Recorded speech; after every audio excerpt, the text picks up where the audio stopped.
Alright everyone, welcome to today's charting session.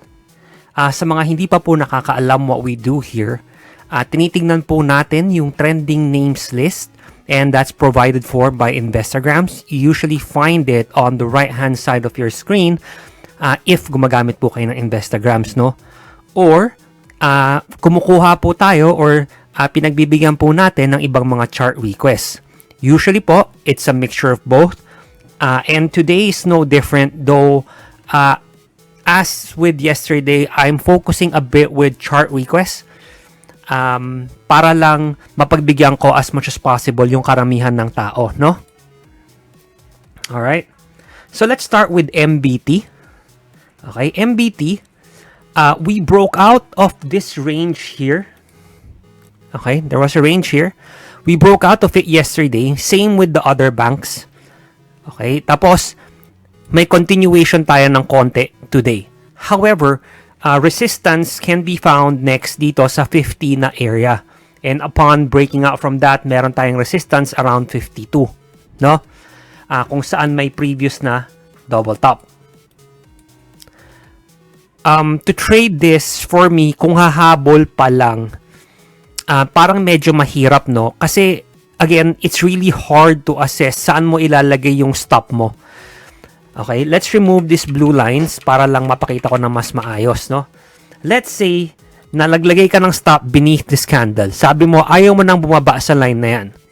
Okay, but even if you put a stop there, with resistance right here, essentially, you're saying na you want to make about 150, but you're willing to risk about 3 pesos? More or less. 'Di ba? 270, mga ganon. So, yung risk-reward aspect niya, hindi ganun ka-appealing. And that's putting the stop really, really, really tight. Hindi pa magandang stop dyan. Bakit di maganda yung stop na dyan? Because you're stopping out into these previous highs right here. 'Di ba? So, for me, in order for Metrobank, kung gustong humabol, then maybe one of the scenarios that we can look for, a bullish scenario, is mag-pull back siya. Something like a flag na parang ganito. Maybe it pulls back dito sa 47.30. Maybe it doesn't. Then from there, we see if we can break above, find some bullish structure to ride, to push higher, targeting 50 and then 52. Okay, obviously, if you're bullish, that's just one possible scenario. The other possible scenario is pwedeng mag-consolidate lang tayo dito sa high. Okay, form tayo ng parang range dyan, then we break higher. Okay, breaking above itong range, targeting 50 and then 52. Okay, obviously, pwede rin naman na mag-break na lang tayo all diretso, 50 pesos, then yun nga, next resistance is still 52, then meron tayong unfilled gap in that area as well. If malagpasan natin lahat yon, we'll all look at it together again then, no? Yan yung maganda sa ginagawa natin to araw-araw. Sama-sama po nating tinitignan at binabantayan yung mga paborito nating i-trade ng mga stocks. Ang bearish scenario naman is, let's say na mag-break nga. Ma-break niya yung 47.30 or bumalik siya doon sa area na yon. Just let me clear up some room. Break, retest it from underneath, mag-hold, break down again, clearing yung low na ginawa niya prior to the retest. So if we form something like this, then odds are if this area doesn't hold, we might revisit tong area down here kung saan may double bottom tayo na naghihintay. Okay? So yan yung mga possible scenarios. Of course, all throughout, pwedeng mag-stall lang yung price dito if it does pull back kasi ang tagal din ng consolidation sa area na yan. Okay? So that's MBT. Next, let's take a look at MM, no? So, MM is a requested chart. Honestly, there's not much to say. Normally, ayaw ko kasi sobra akong prepared before I open a chart kasi gusto ko medyo organic or natural yung pagka-present ko sa inyo, hindi yung parang scripted na. So, in this particular instance, nag-slope downwards na yung price, like so. Nag-hold tong area na to as resistance. We broke down, broke below support, tested support from underneath, then broke down further. Now, what we're looking for is possibly na ma-break tong mga lows na to na naman. If it does, then marites sa ilalim, mag-hold, then we push lower, we might go back to the 3 peso area.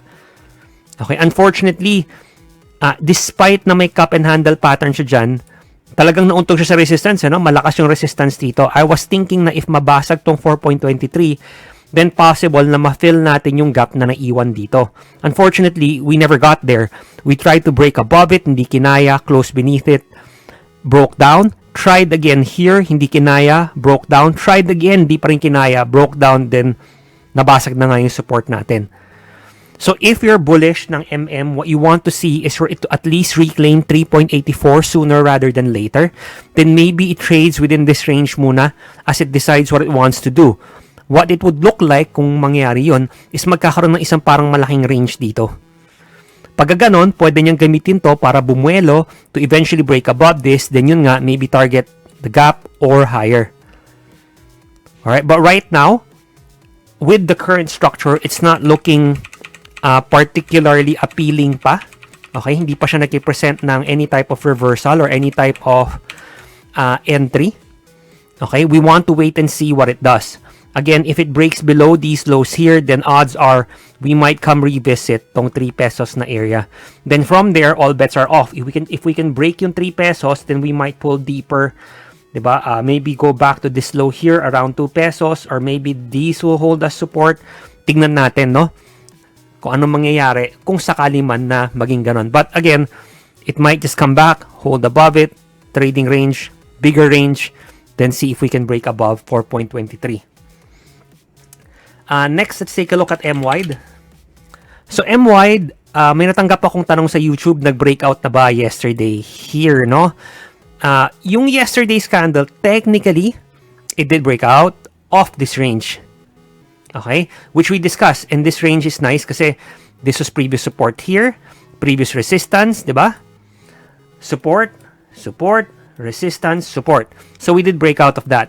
So it opens up the possibility na itong range na to maging tradable na. However, that being said, caution is still advised. Bakit? Kasi meron pa rin mga areas of previous consolidation here na pwedeng mag-act as resistance. So, what I'm saying is, yes, it's good na it broke out of that range. Yes, it opens up this area, but it's no guarantee. Okay, hindi po ibig sabihin na nag-breakout tayo. Ibig sabihin, naabutin na natin tong 750 or higher. Okay?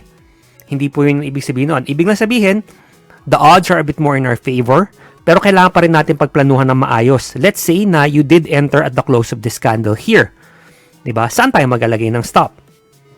Diba? Where would you put your stop? Beneath this? 5.9, medyo malayo rin yun. Mga 10%, no? Okay? Where would you put your stop? Kailangan planado po lahat yun. Personally, if you ask me, where would I put my stop kung sakali mag-i-trade ko to? Siguro pinaka-aggressive that I would be willing to put it is somewhere here, beneath this candle. So, mga 6, close beneath 6, no? Other than that, mahirap pa eh. Kasi, yung where it broke out from, you don't know how it's gonna pull back. It could pull back to these previous highs here. It could pull back to this previous high. Kasi yung cluster niya medyo malapad eh, no? Ito yung buong cluster niya dito. So, medyo watch and see approach. Kung very conservative kayo, you can wait for more confirmation before stepping in. Okay? Kung mas aggressive kayo, then syempre, nasa sa inyo yun. Depende sa sistema or sa pamamaraan kung paano kayo nag-trade. What you don't want to see if you're bullish ng MWIDE is for price to pull back to within this range. Okay? Maybe conso a bit, then break down. Kasi pag ganon, odds are we do end up revisiting the bottom end of the range and you might want to consider kung maganda pa ba or pangit na yung MWIDE sa pananaw nyo and if you need to take an early exit or no. Okay? Guys, bago tayo tumuloy, paalala ko lang ulit that if you like what we do here, if you find this video educational or helpful or even mildly entertaining, I would really appreciate it if you give this video a like and consider subscribing to my channel. Hindi ako sobrang galing magbasa ng analytics sa YouTube or everything, so it's one of the few ways for me to know kung talaga nga bang nakakatulong tong content na to sa inyo. Kasi syempre yun naman yung goal. I like teaching, but I also want to know na talaga nakakatulong sa inyo yung pagtuturo na ginagawa ko. Alright? Moving on, let's take a look at dito. So dito, it has continued its way down, no? So tuloy-tuloy tayo. So parang high, low, lower high, low, lower high, lower low, lower high, lower low, no? So patuloy lang yung trend niya. And as of the current structure, hindi nakagulat kung mauntog tayo ulit somewhere along this area, di ba, kung saan may mga highs. Then we peel off and create another low, maybe coming back and testing 6.6. Okay? If mabasag yung 6.6 na area, then the next support level is around 6 pesos there. And then here at around 5, no? 4.9 area. So, unfortunately, despite na nag-start na yung operations ng dito, and honestly, I haven't heard a lot of bad things. Pero I haven't heard a lot of good things din. Parang status quo lang. Hindi naman siya nagbigay. Yata, again, hindi marami nakakausap ko na gumagamit ng dito. Parang wala naman daw, hindi naman bumilis yung internet, hindi naman siya extremely cheaper, di ba? Kumbaga, wala naman ganun. Nothing too significant. Okay, so let's just wait and see what happens.